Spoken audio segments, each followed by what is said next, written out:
They put their heart and soul into the game with a vision of winning for themselves and their country. They put in countless hours perfecting their skills while making sacrifices so that they will taste victory. These are our athletes, and now it's time to meet them up close. Hello and welcome to another edition of Up Close with yours truly, Colin Thompson. Today it gives me great pleasure and indeed a tremendous honor to introduce to our viewing public another one of our two sport legends, none other than Mr. Winston Coe Trott. Mr. Trott, welcome to the show. It was nice to be here. Yeah. You're looking good. You're looking good. Well, thank you very much. You look like you can still sound a few on. In my mind, I do. At night, I still thinking how it was to be able to blow certain people out. So it still feels good to be in the present. Awesome. Now, just off camera moments ago, we were talking about your nickname, Coe. You know, how did that come about? Because I always wondered where did Coe Trott come from. I'm not sure. It was from a very young age, maybe 5, 6, that sort of thing. So they're talking 70 odd years. Huh? So someone just called you, or was it a reason? Yeah, well, walking home from school, you come up with a lot of nicknames. Yeah. Okay. So what school did you attend? Elliot. Elliot. And I live very close, so I could run home for lunch and run back to play sport. So that kept you in shape. Kept me in shape. All right. And so that's where your journey in sports started. Yes. I grew up in Bayless Bay, Hampton Parish area, and I went to school in Bay for maybe a year or so. Then we moved back in Devonshire. That's my roots as far as family name. Interesting. So what school did you attend in Bay? Was that It was the Cripple Gate School, which is right on the corner of St. John's School, Bayless Bay, the area. I'm trying to get it. No, I don't. I just know what the court school is. St. John's Church. Not quite.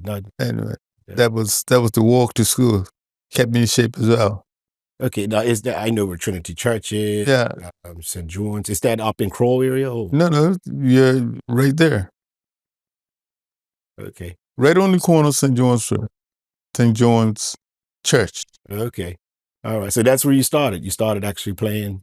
Well, I didn't know too much about it. I was just a kid. Right. But it really, so you say your career really started at Elliot then? Yes, Elliot. But because when I went to Elliot,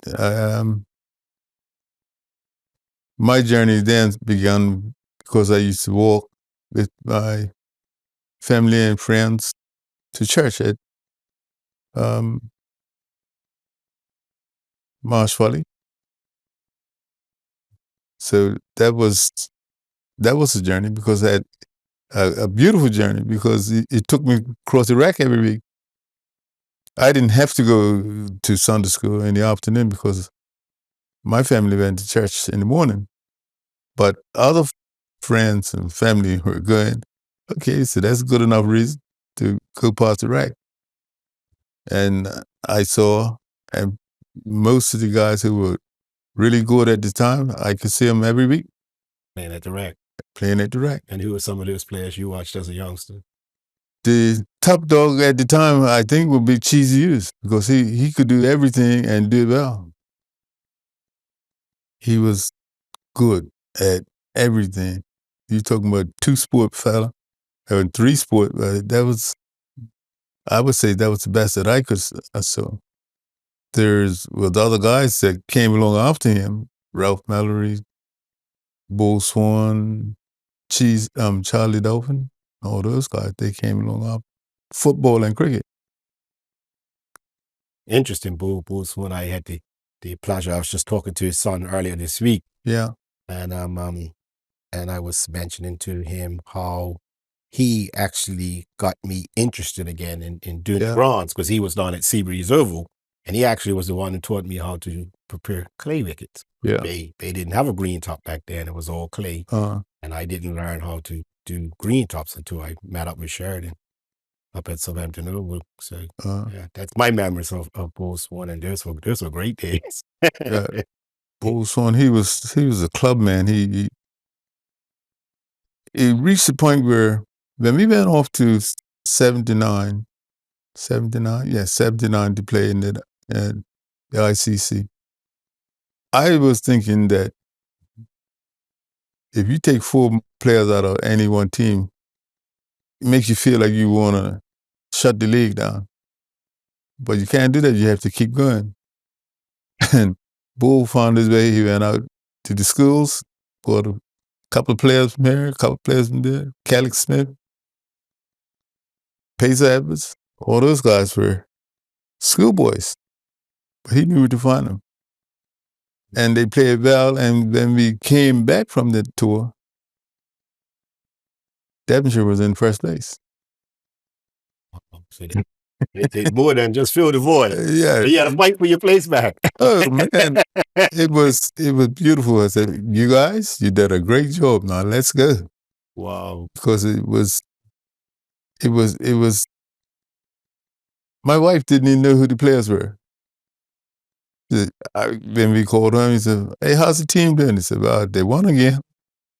Wow, and then you said 79. That was a big year for That was Bermuda. I did believe did we just missed out on World Cup qualification? Was it that? Is it 79? Still get headaches from that one. Yeah. Yeah. Yeah. But we reached the what final? Was it? We lost in the final to Zimbabwe.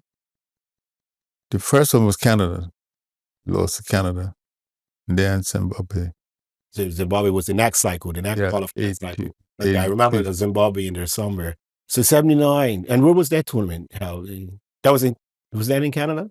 No, that was in England. In England. Yeah, Birmingham. Wow. And you were a bowler, fast bowler. You must have loved those conditions out there. The ball swinging all over the place. I don't. People seem to think that the conditions made the bowler. Not so. You learn to deal with the elements and make it happen for yourself. But it wasn't the first time I'd been to England to play, because we were over in 71. The Somerset Cricket League took a team over. Now that was when my eyes opened up to bowling fast, trying to bowl fast. I didn't think I was fast. Then I started to bowl.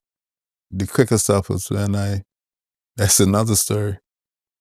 We, as young guys, went to Caribbean to watch some cricket. The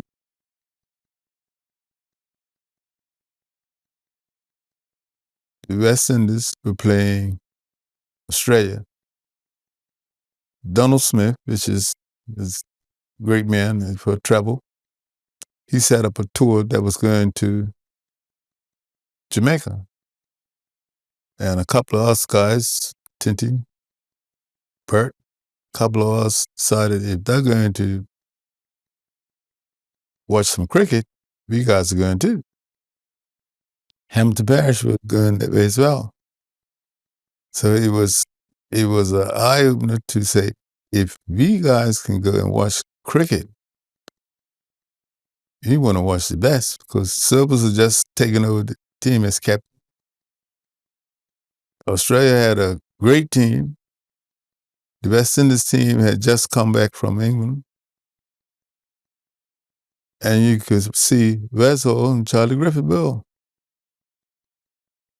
Wow. You didn't need to see much more than that. I remember Sheridan Rayner used to always say Charlie Griffith was so fast the ball used to look flat. That's how he described it. Yeah. The ball looked flat coming at you. And this was at the old Sabana Park. Yeah. Was it shining, the surface? Because I always loved that, how the old pitch at Sabana Park was glossy. Right. I was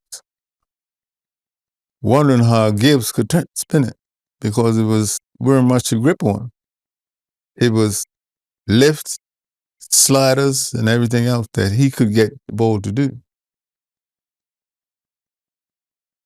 So up until that point, you wasn't a fast bowler initially. What were Yeah. you, just medium or When I left straight? Bermuda to go to West Indies, I was bowling like Sheridan. That's speed, and I used to watch him.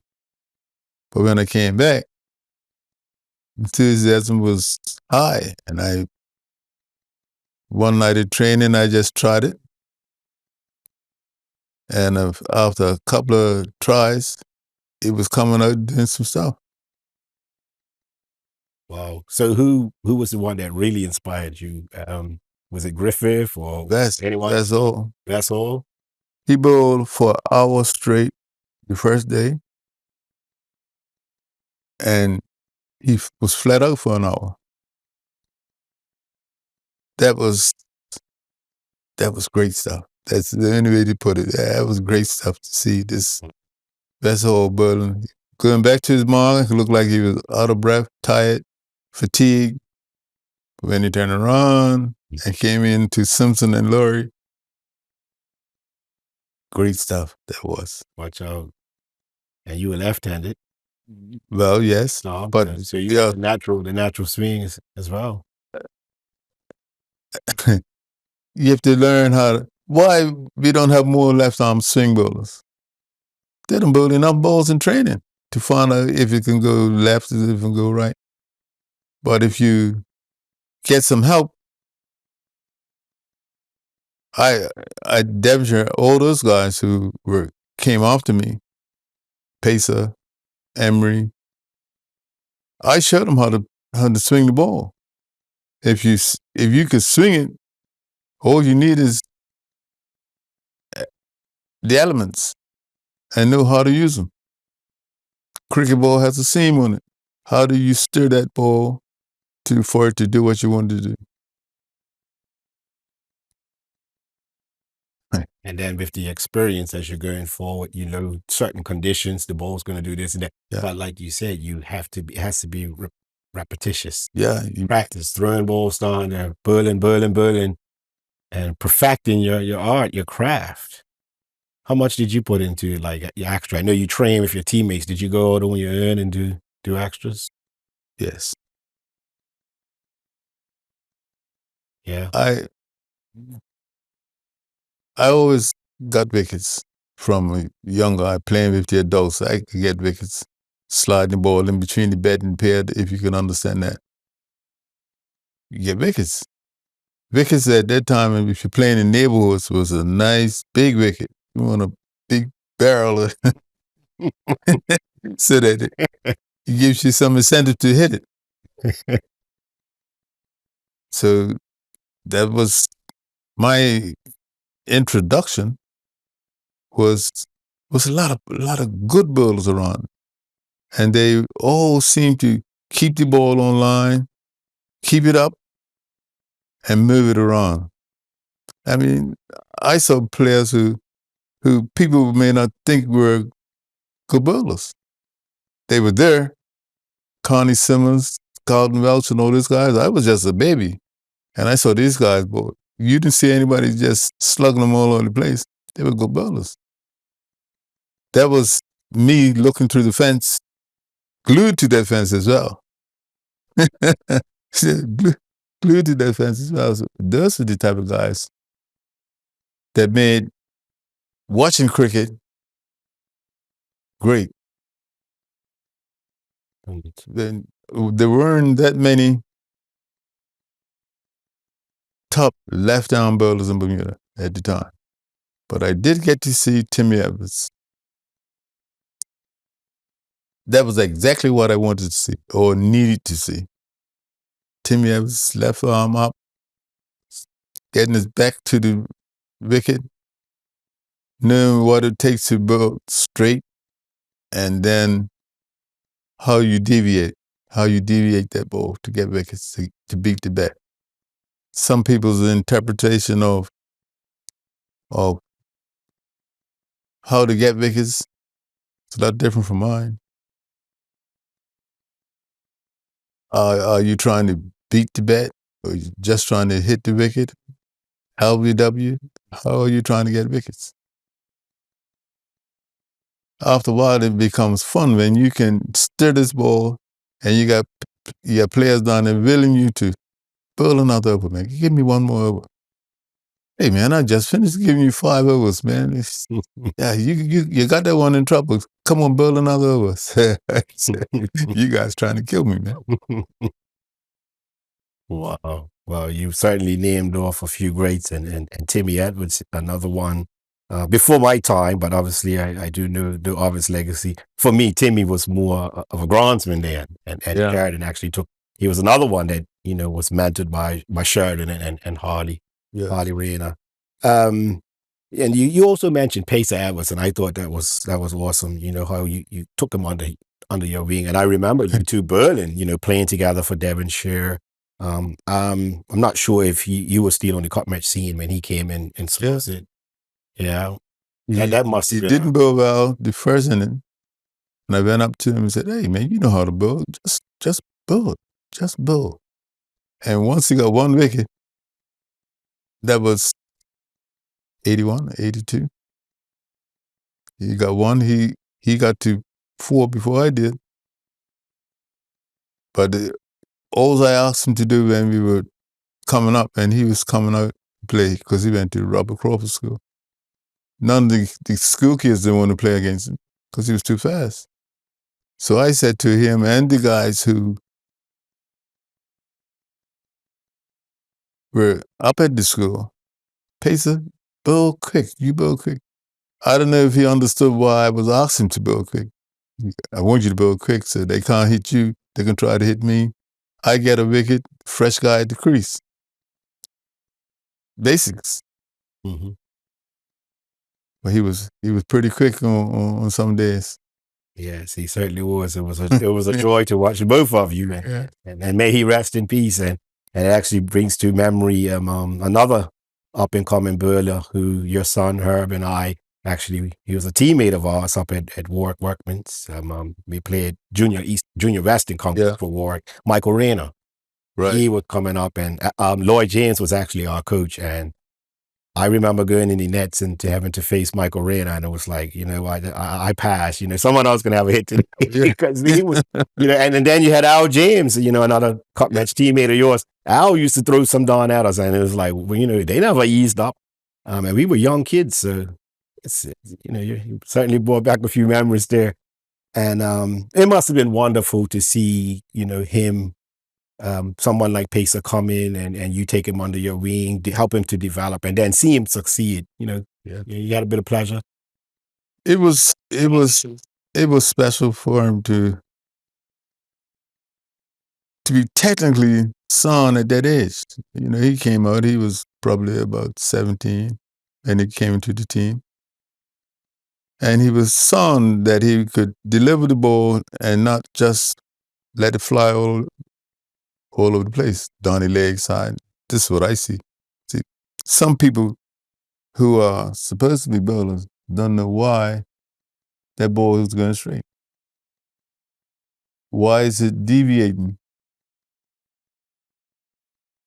Okay.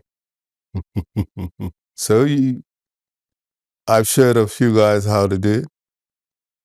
Emery and those guys, they all became good bowlers too, because they don't all have the same passion for the game, because pace bowling is hard work. If you go back to Vessel and Charlie Griffith and those guys. Australia had a good crop of bowlers when we were there watching. I was going to ask you who were some of the Australians, because obviously you had Neil Hawke, Mackenzie, Thompson. Before those guys, see, this was 40, not 40. Before that time. Okay. Yeah. Okay. Wow. Oh, that's amazing. And you mentioned Tinty. That's Tinty Mean? Yes. Yes. Okay. I did hear you say Tinty. And okay, Pacer. So Pacer would have come on the scene in the 80s. Somerset actually had to come down, but you were on that team going back to 79. Yeah. This is a much better memory than the unfortunate, coming up just short at the ICC. But Somerset finally broke St. George's stranglehold on the cup, and you were part of that. famous 1979 team. I think you played a big part in that, didn't it? I got Sounds the correct. last 5 wickets. Maybe one was different than when Hines got. I'm not quite sure who got the last wicket. It wasn't important who got the last 5.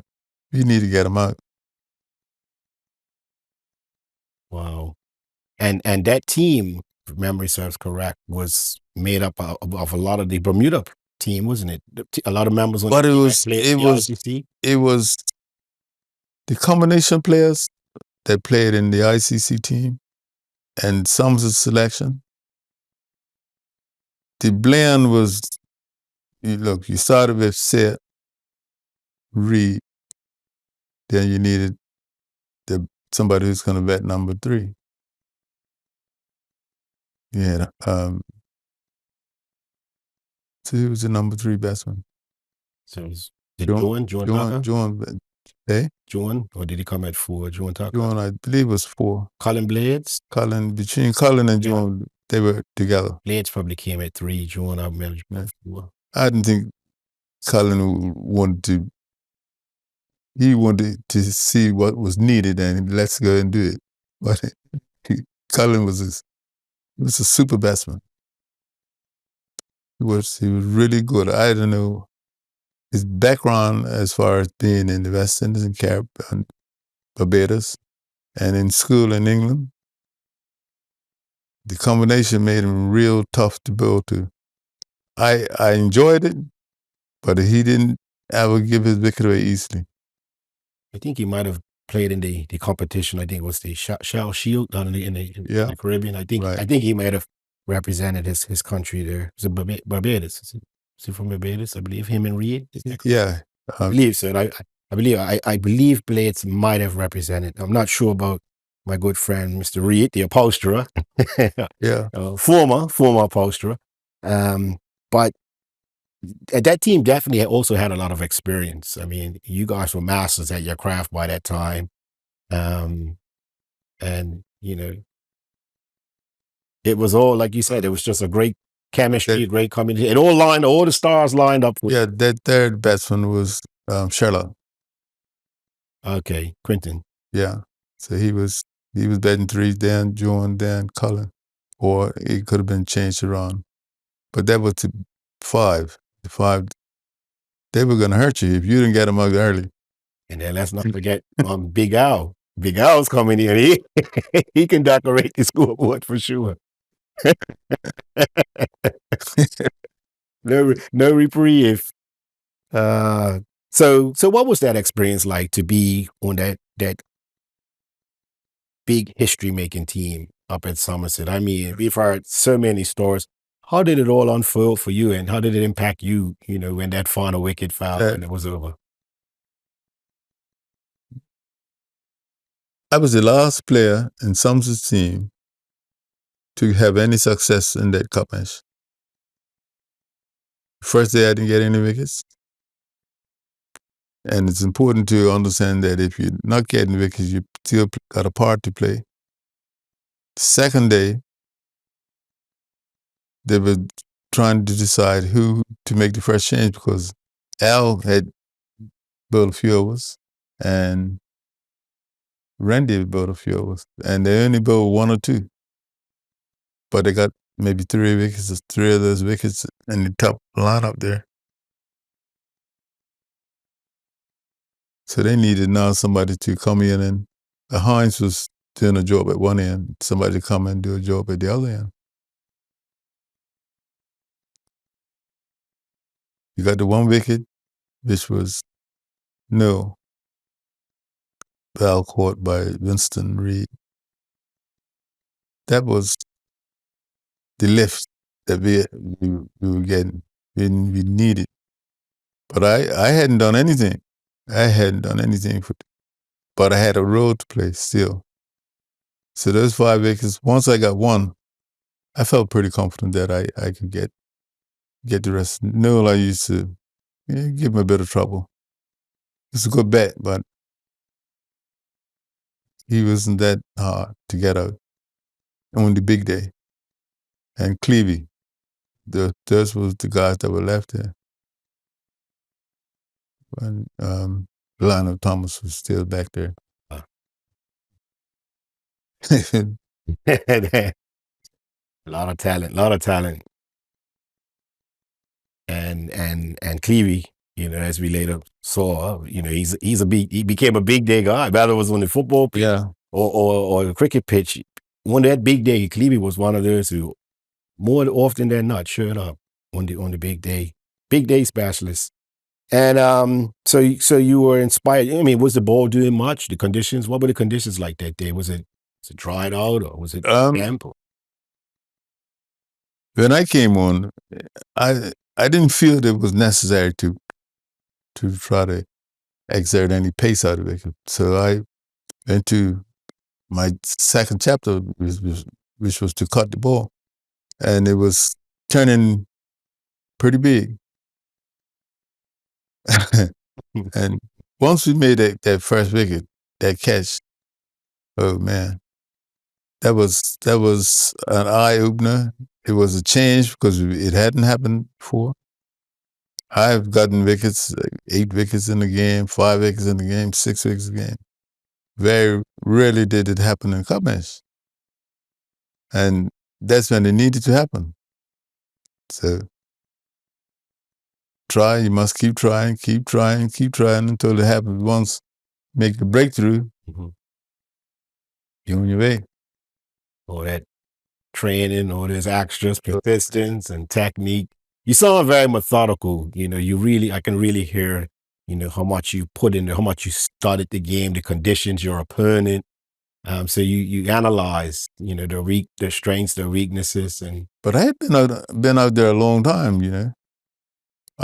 My first cup match was 68. So between 68 and 79, there's no success. Well, not much. So here we go again, one more time. When you're playing in those big games, sometimes when it comes down to selection, there's a little doubt in your mind whether or not you can do it, or you can still do it, or do they want you to do it, or are you just holding the spot for someone else? A lot of things, and they play in your mind, so you have to be tough, very tough, mentally fit. You need to be able to train on your own and come up with answers. I used to run the golf course, and then when I moved into work, I used the beach. So you condition yourself. I liked your action, that your arm used to come in and like a shark fin cutting through the water. And it was like poetry in motion, fluid, and the follow through was just smooth. I really admired that, and it always looked like you were in control, even when you may have been exerting yourself. You really couldn't tell by your action because it was always consistent, I thought. And I enjoyed watching that. And I was a youngster when Somerset won that, and it was a big moment because I saw what it meant to the supporters, to the players and everything, to have toiled for all those years and then to finally make the big breakthrough. And I can only imagine. I mean, we've spoken to, Skipper Horton about it, Randy Horton, and he spoke about that day. And now going back to, was he stuck in? Was he dug in at the time? No, when you got his wicket and you felt that was a big turning point, he gave the team a lift. Was he? He was. I didn't think he was stuck. Okay, because I know one year he had a good knock, and I think in the 70s or not. And then when he was dismissed, it kind of collapsed. I was just wondering if that was the match. He wasn't stuck in. Al and Randy, those guys got between them 3 wickets, three men out. And Hines was on first. They made the change with Hines first because Hines had caused casualties in the first innings when Eldon got hit. So was it bring in? It was Eldon and somebody else got hit as well. Was it Lionel Thomas? I'm not sure. In a got hit previous interview, again. Lionel mentioned that, and he was talking about, he was reminiscing about, I think, may have been, I stand to be corrected. Okay. Oh, wow. So Alden got hit. Yeah, it was Alden got hit. Lionel might have been hitting the same game, but I don't think so. I don't remember who would have hit him. It wasn't me. Wow. And it's interesting. You mentioned Alden because obviously you and Alden became great friends. Rivals on the field, but off the field, you became great friends. You were both tradesmen. You were a welder. He was a well driller. Cool. Two great athletes, two football and cricket, and you actually played a bit of golf together as well. Quite a bit of golf. Quite a bit. So what was it like in those early days? I mean, were you rivals or you always just hit it off? Back in the cup match days, when you was on the first teams, what was the relationship like then? Before the well drilling part came in, we played together in a couple of tournaments. Played at England on the 71 against the county second 11s. That was a good eye. Remember when the players who were qualifying to play in the first team in England had to play in the second team first. And we played against those guys who were qualifying. Some good players playing. You have to qualify, so you got to go and do it. We played against Kalitcharan. He was a great batsman at that time, and he was qualifying, just a young guy. West Indies legend. I bowled against him for a spell. I managed to get a few wickets playing over there. Couldn't get his very easy. He was technically very sound. Even when it came off the edge of the bat, it didn't carry. That was what was being taught as if you're a batsman. Be sound. Even your mistakes you could get away with. So what's that? Was getting behind the line, getting forward. Yeah, and not forcing the issue. See, if the bat is still moving, then you're searching for the edges and you're searching to make contact. I see it quite often, man. People, what are you trying to do? I'm trying to make some runs. I'm trying to stay in. Get your technique so that you can stay in, and ease the ball. Get one, get two, until you get comfortable, and then you start looking for a little more. I don't know where we're at right now as far as cricket, but you gotta love cricket, man. Cricket is cricket is a and also talking about mentoring, not only Pacer but your son, going back to Winston Trott Jr. Herb. Yeah.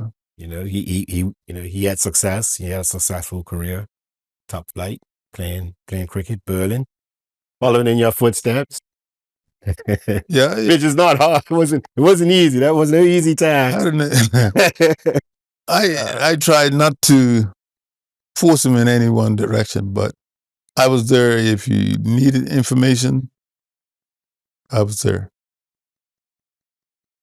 But he has ability, even with the football now, right? So but it's been there for a while, and I don't know what made him turn off, because he's not playing, he's not coaching anymore. But that was 30 years. And his son's been to play down there 30 years ago.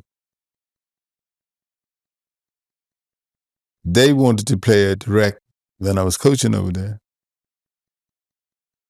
You live in Warwick, play in Warwick. And you finish school afternoons, you get home. That's what's important. So going back to Elliot, when you started out, was it cricket first or was it football first? Can you remember which one you really, really grasped? I could get people up as far as getting wickets. I don't know if you would know Mal Rana and those guys played the flats. I used to bowl against those guys. They never gave you the wicket easily. They were solid and sound. So when I came out to play cricket, I was dealing with those guys who were seasoned, but I would manage to get a few wickets. Even with the big barrel. That was spent Oh, the barrel. I'm talking about your earlier days. Was it, Yeah. did you take a passion? Were you more passionate about any one of the two sports more than the other? Or, did you start out in cricket and then eventually take up football or vice versa? I think they went off at the same time. Okay. Football and cricket. We used to, we could play cricket and football every day. That game would draw you. In your neighborhood, all that ball and need to bounce up against the wall, and somebody heard, hey, they're up there already, let's go. Then you start to venture a little further in your neighborhood. Then you go off a little further, you go to St. Brendan's Road, which is not that far away if you got a little paddle bike. And then the Wolves came in. But football and cricket, I did play. So you played for Wolves?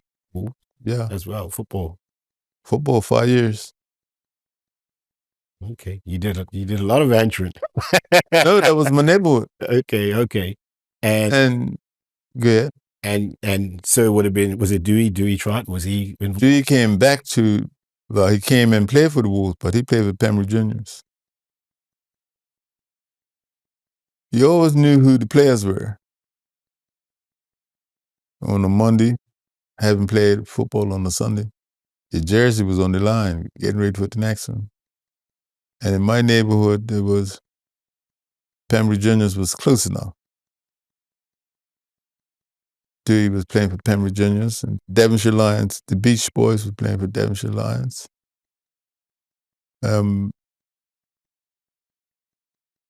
Dock Hill Range is not that far away from Jubilee Road, walking distance. I walked farther than that, twice as far on a Sunday.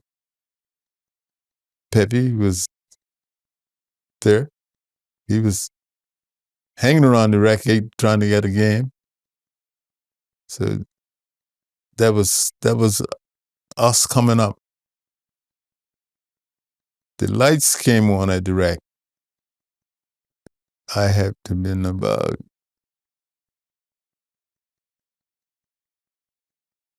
I guess about 15 when the lights came on at the rec. And we used to have a junior club. It wasn't a league, but there was enough players to play social club once a week, every weekend. Then the players started to swap around. Devonshire players, Wolves players, North Village came out. We knew all those guys and then we'd all go to school at Tech, Berkeley, over there trying to make a name for yourself. So you went to Tech? Did you go to Tech? Yes. That's where you learned your trade. Yes. And you I believe you ended up at social club as well. Did you ever stint? So I put 10 years at social club, but it was when Pepe and Bumps and Dick went back to Devonshire Colts. I was taking up one of the spots, but that was good learning experience playing for social club back then. When Bubba, Dennis, Mickey, all those guys came from outside to make it a very strong team. The social club were good, and then the young players came. David Landy, Bull, Lewis. All those guys were in school together. They had branched out and went off to play big league, the big league. I was in school with those guys. Boys' school at Hassel, Landy said, Pletson. um, and they had the players, and we used to meet, and boys' school and Tech met. That was a rivalry.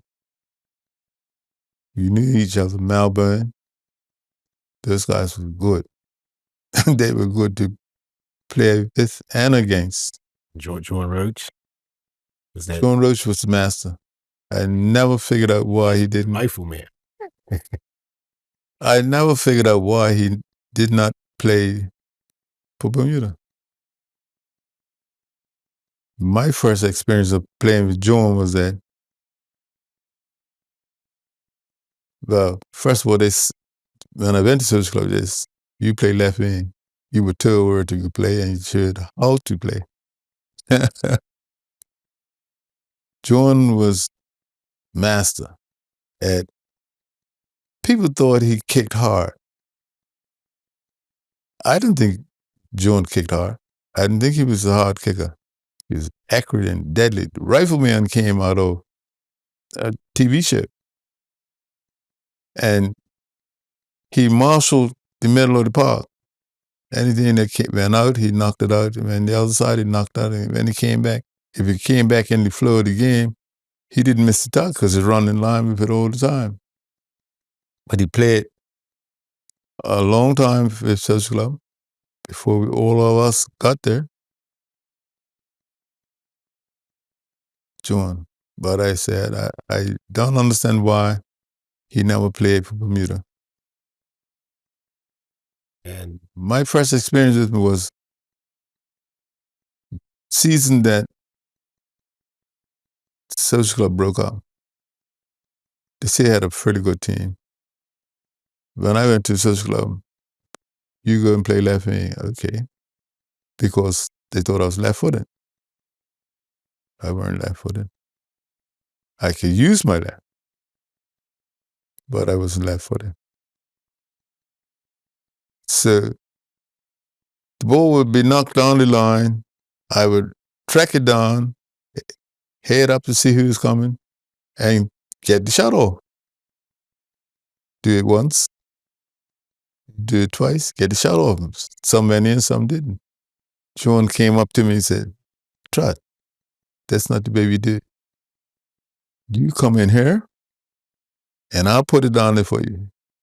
But you think about it, if a wide player takes the ball and tracks down the line with it, you're playing short. Because the ball would have to be cut back very deep. But if you put it back inside and that player puts it back, it's always coming back towards the player. Okay, all right, that makes sense.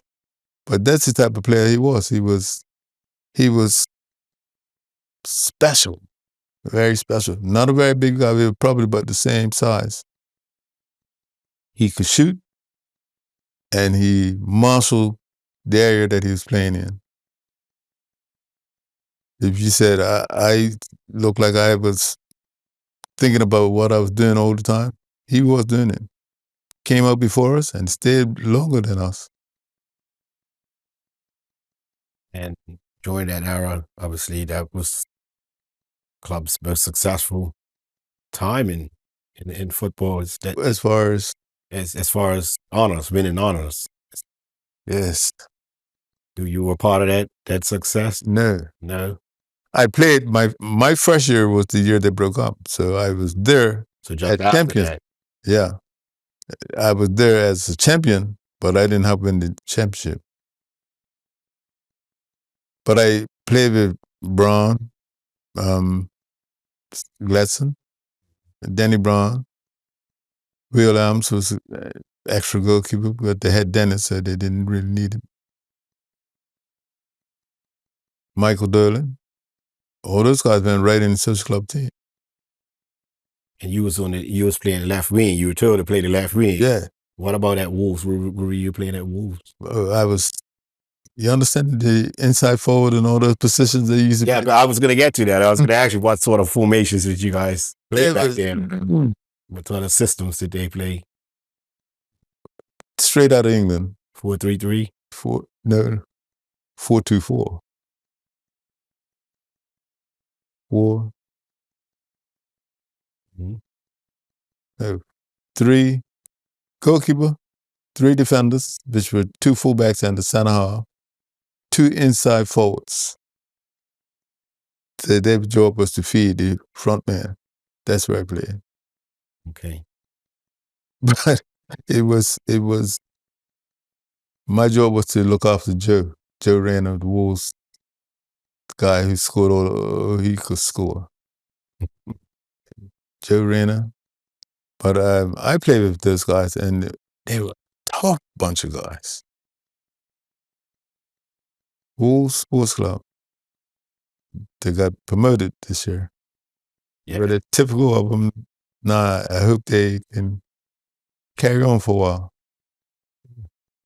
And that could be easy. But a soft spot there. You have a soft spot in your heart for Wolves, yeah? Wolves, yes. Yeah. Yeah, I can. I put my jersey on the line, man. Excuse me. Oh, Put your jersey on the line, and when you take it off, you're going to play for Wolves. You better play, man. and where were they based at that time? Oh, that is so. Because now they train at the new Elliott, but back then, right. where were you guys based in training?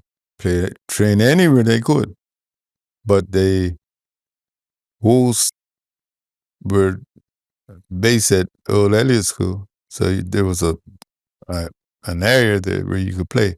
Not very big. They played it in the Visa Street, that the stretch of ground that's around there with the equestrian. Okay. Played anywhere you could play. Golf course. Now, as far as Wolves, is it a case of, well, I'm led to believe that when they were formed, a good bit of their play or some of their players came over from the former Flats Tigers? Is that? Wasn't many. The Flats players, which was Eddie Wright and Dennis, they went to George's. Mart Lawrence and those guys. Valentin Rivers? Yeah. Okay. I think they had relatives and that type of thing. But those guys went that way. Wolves. Because I was always led to believe that when Flats Tigers disbanded, some of those players came over to form the Wolves. And it might have been 1 or 2, but okay. That's my first year at Wolves was like 1961. And was Tinty down there as well? Was he at Yeah. Wolves as well?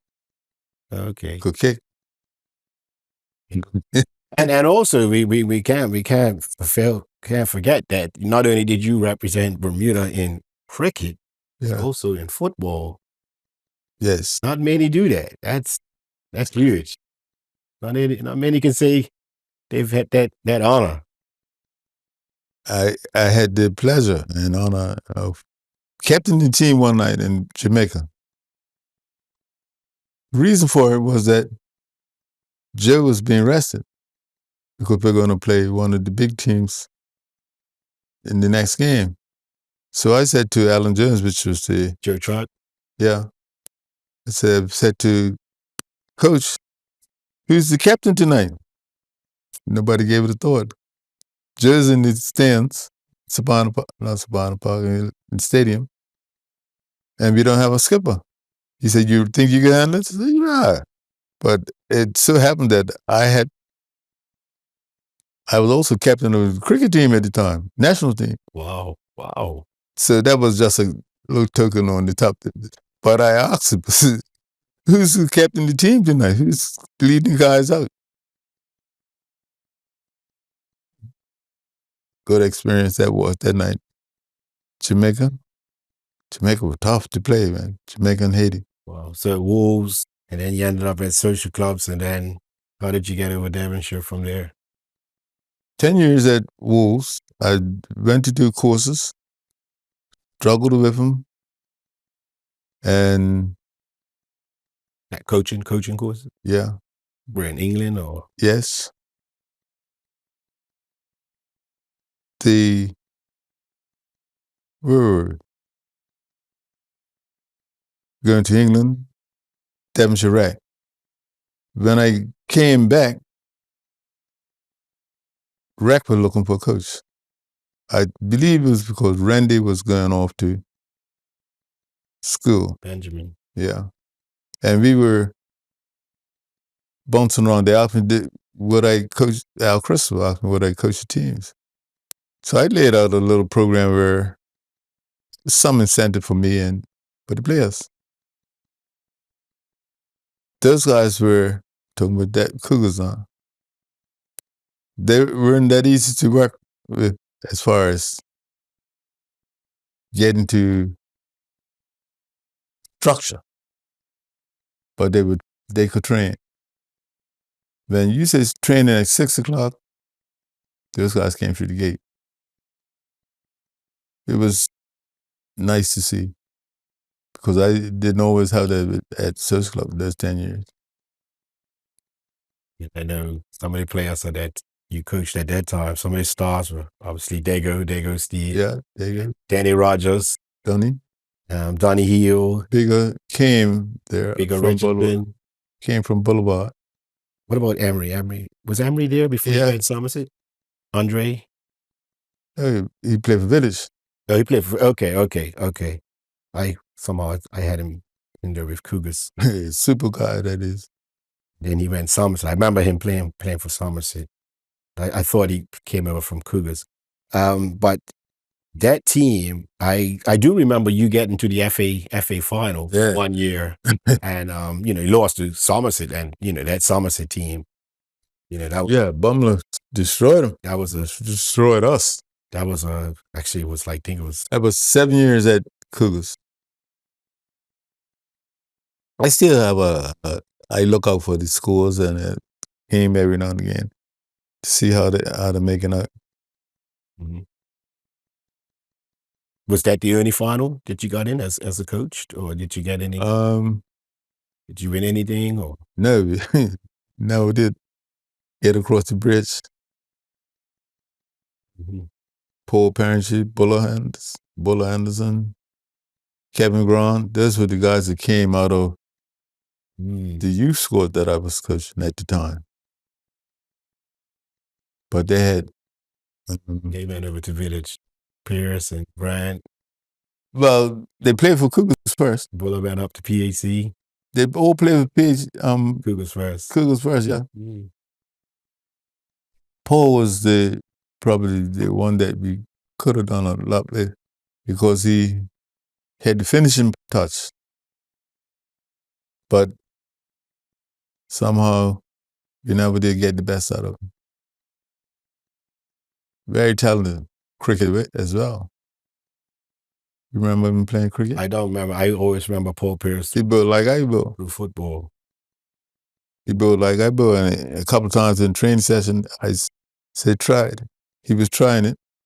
I said, what you doing? He said, Trott, when you show me how you build that ball, man? I showed him. But he didn't have the work ethic. I didn't feel he had it anyway, that he was going to work until he gets it. No, I didn't see that with Paul. I remember that FA Cup final, when Cougars were in there, and you had the strips were going around, like the rugby dresses. But certainly, that was a childhood memory that I remembered. And I was a big fan of Dago Steed and Danny Rogers. And later on, Buller, I didn't really know much of Buller at that time. But then, I saw his class when he came PAC later in his career. They all were in school together. Paul and Buller were in school together. And Kevin went left-footed, wasn't he? Was he left-footed? I believe. Buller? Yeah, No, Buller was right-footed. Right-footed. Okay. Buller could finish. He wasn't quick, so he came up the field after the front line. He was a midfield player. He came up the field after the front line was there. So what was fed back, he latched onto. Very good at it too. Never a big talker, talks more now when he comes by the shop. And you said it was, challenging doing your coaching course. What was challenging about it? You're out in England. Was it the weather or? Oh man, I used to feel cool. I used to feel cool, and I used to always reach for my top, put it on, and I don't think the coaches like that then. But I was cool, and first courses I did were up in North Durham. You familiar with Durham? No, close to Newcastle. Yeah, I've been Newcastle. Newcastle. I know about the cool. You know about the cool. Okay, fine. You say no more. And actually up in Huddersfield as well. Oh yeah. I went up to do Knocky Wells when he was at Okay. Huddersfield John Smith Stadium, and I actually went into their gift shop to buy a jacket. Yeah. Because actually was a sweater to put on underneath my jacket. Yeah. Because it got so cold, the icicles were forming on the tree branches. It was cool, man. It was cool up there. I swear to God, that was the coldest day I've experienced in my life. Okay, and then, that after that period, obviously, no, actually going back, I knew it was something else I wanted to touch on. You mentioned Bayless Bay. You came up in Bayless Bay. You had your family down in Bay. Did you get the opportunity to represent them in the Eastern Counties? Because you would have been eligible, wouldn't you? Yeah. So you played in the Eastern Counties. The same year was 79 and 76 when Bay took the cup from St. Davis. Wow. I was there. It was. Where was the game? The game was in St. Davis. St. Davis, Lords. Huh? In Lords, yeah. That was. They picked 3 outside players: Nolan, Walker.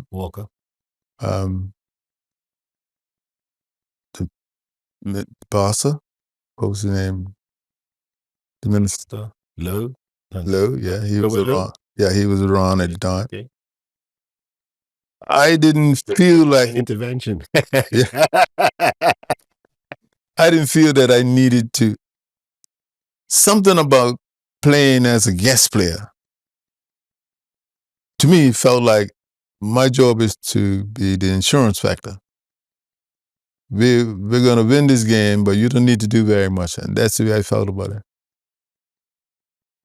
But I knew all the guys, and actually I worked with Bay people when I was working at Swans as a welder apprentice, all that. Playing against Bay was, I heard it before I got to the game. I got you today, which was a build-up. Mm-hmm. But you grow with that there. And they have a passion for cricket. I like it. I like it. That means that if you're not going to do right, you need to get off the stage here. Did you ever get the opportunity to play on the concrete matting before we reverted to turf? Yeah, man. So you bowled on both surfaces. Yeah. So what was that like, cutting it on the mat? Okay. When I started to play cricket, it was getting a game at Devonshire Rack, and you needed to find a spot for you. Because I weren't a big guy. I was just a short guy, small stature. My first fielding position was leg slip. Familiar with leg slip? Leg slip is fielding where the wicketkeeper is on that side of the ball. The bowling at the time was, you probably wouldn't know these guys, but Brandon Robertson. Chrissy was bowling quick at the time.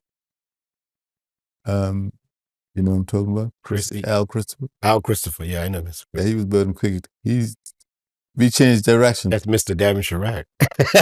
To my generation. Yeah.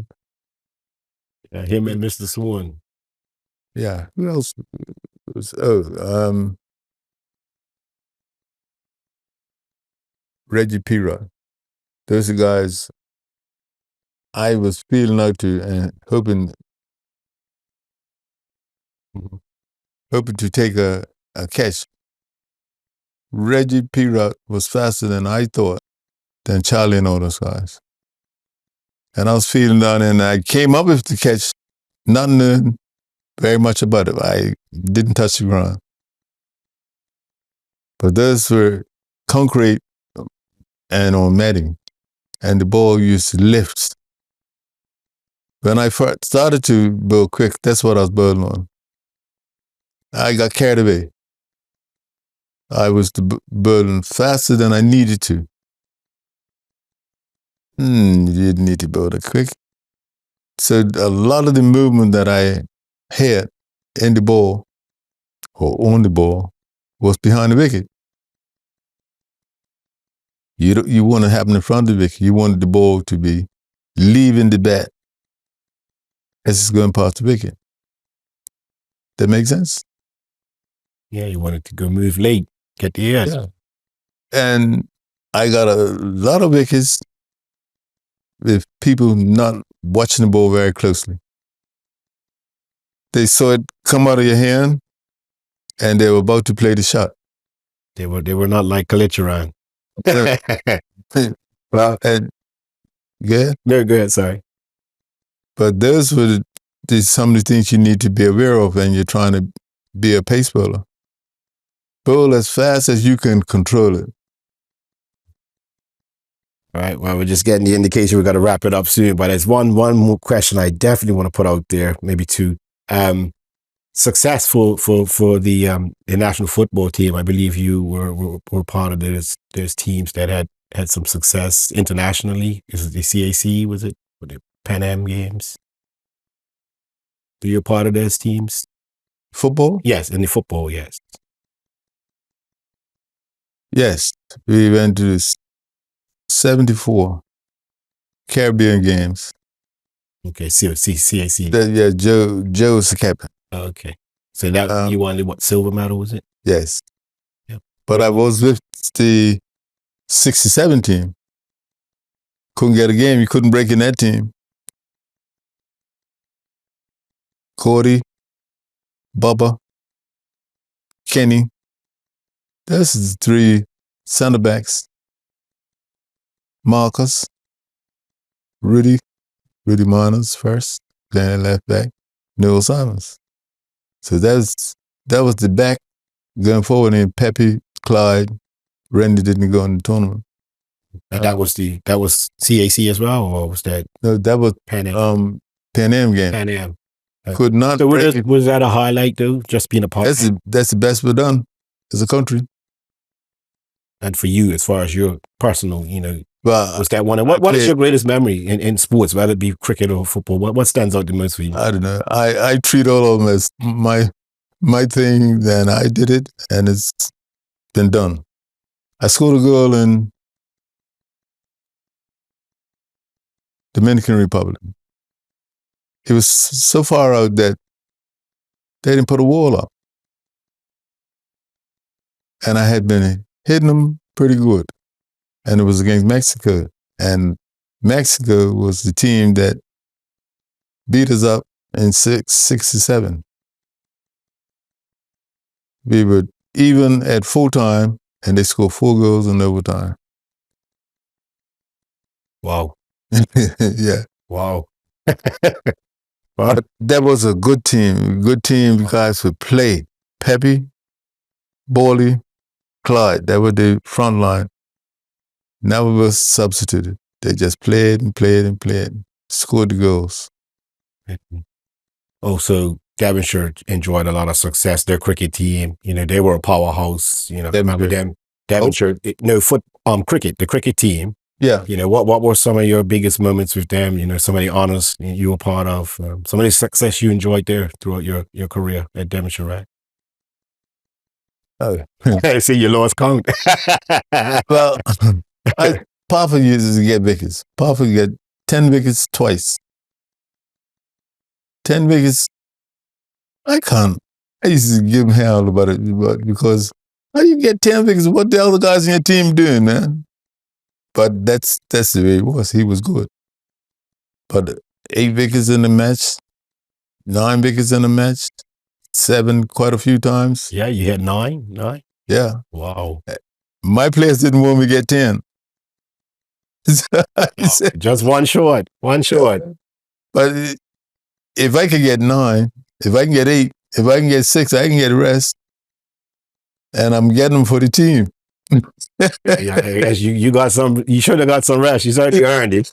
And you know what's interesting? You mentioned about Parfit, and I touched on the Eastern coaches, but I remember Central coaches. I mean, they were powerful. All the teams, Western Stars, Devonshire, and Police. In my youth, I remember those 3 in particular. And that's why when the Budweiser competition, which was not the Budweiser, the Champions of Champions, Bedson and Hedges, Champions of Champions, I think for a pretty good spell, the champions were always from the Central counties because they were just such a powerful. You know, what were those battles like? The battles were basically, in the beginning, Devonshire and Police. And for whatever reason, Devonshire fans and Police fans ain't friends. They're not friends. And it was, Trott, let's go. We need another wicket. Oh, man, I just gave you 2. It's not important. We need one right now. But I enjoyed it. I put a lot in it. And I would like to say I got something out of it. We've certainly enjoyed having you here. I wish we can go on. In parting, anything you want to say, any advice you may want to give to any up-and-coming footballer, cricketer, anything? Maybe give up some of your secrets, how you got the wickets. How you got the wickets. Well, as far as a bowler, left-handed bowler to right-handed batsman. You have to decide if you can bowl wrong or over. Over is the proper side, they used to tell us. Proper side, you're bowling in line with the wicket, you're bowling from wicket to wicket. And you're bowling at the line, and you don't want a big swing. Big swing is missing the bat. You want the ball that is leaving the bat, and you as a bowler wants to make the batsman come forward as the ball is leaving the bat. But you have to work at it. You have to work at control. Our bowl balls were, it missed the bat, and I needed to bring it over 2 inches. Can you do it? John used to be my slip fielder for Bermuda. And he would come up to me and say, look, good. I said, yes. You need to bring it over about 2 inches. You asked it to bring a ball over that you're bowling at maybe 70 miles an hour. To bring it over 2 inches. Yes, that's what we expect of you.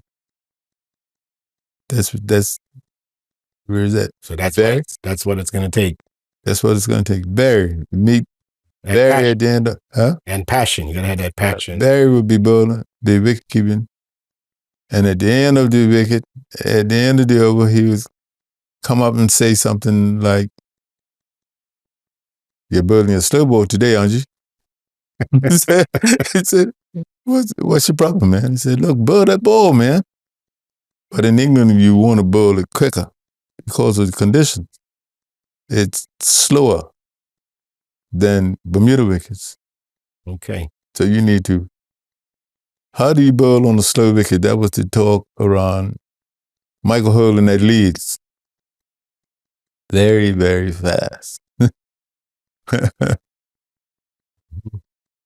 Well, that's certainly some sound advice, and I hopefully some of our younger viewers or current crop of players, bowlers, will take heed and benefit, from Have fun, that dude. good- You good gotta have some advice. fun. You gotta have some fun. You have to work hard and be in shape to have fun. Mhm. If you're having fun, then the batsman is not having any fun. Oh, there you have it.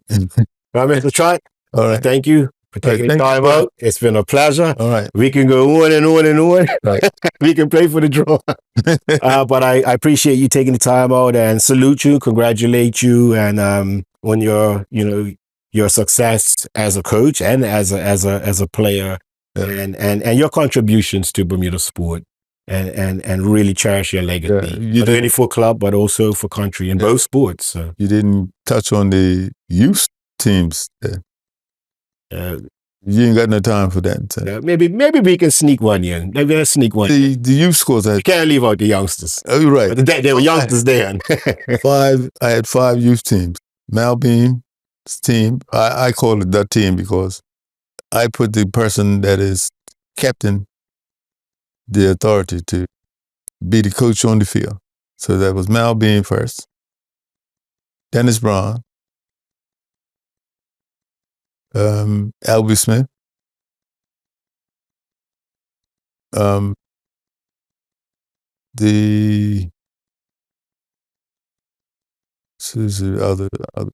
Sean Gooder, and Kent one, and the member for team that is Shannon Burgess. So if you look at those type of players and you take them to a tournament, you would like to give them the best opportunity to bring about success, but it's very difficult to take our young players with a minimum amount of exposure to try to bring success when you come back home. I've seen players have tears in their eyes because they want to do more and they're limited. Yeah. Wow, and that's some big names you reeled off there. Those were the And they players. certainly made a name for themselves. And Yeah. on the And football at the pitch. time they were 17, 18, under Shannon 19. in Bermuda as well. Yeah, the football, and had a lot. I enjoyed it. I enjoyed being in charge and trying to take them from young boys to manhood. I used to tell them, "You're not gonna die, man. Other people have done this before you, man." He said, "Trott." Yeah, yes, saying it. As Albie, take those guys out for a run up at Alba Beach or Horseshoe Bay and bring them back. Wow. That's awesome. And I had the pleasure of attending high school with Albie down at Whitney. Yeah. And Goda. Goda was actually in my class. And like I mentioned earlier, I played with your son. Well, Mr. Trott, unfortunately, we're out of time. Okay. But I'm glad that you did. We were able to touch on that because we don't want to leave nothing out. And Right. I really appreciate, all that you shared with us today. It's certainly been a blast. And I just want to wish you all the best in your future endeavors. Okay. Thank you very much. Okay. Well, folks, that's all the time we have for today, unfortunately, but I look forward to seeing you again, hopefully real soon, right here on Up Close with yours truly, Colin Thompson. To all our viewers and supporters, thank you for watching this episode of Up Close with Colin Thompson.